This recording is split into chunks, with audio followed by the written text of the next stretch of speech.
So, paano mo naman irespeto ang hayop?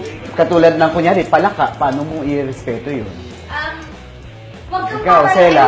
hapakan. Ano daw? Huwag kang hapakan. Huwag kang Bakit? tatalon pag tumalon siya.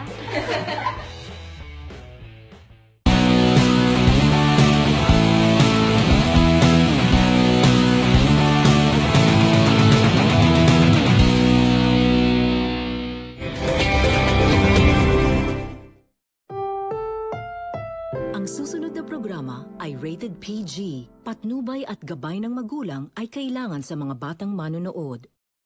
This is what you asked for.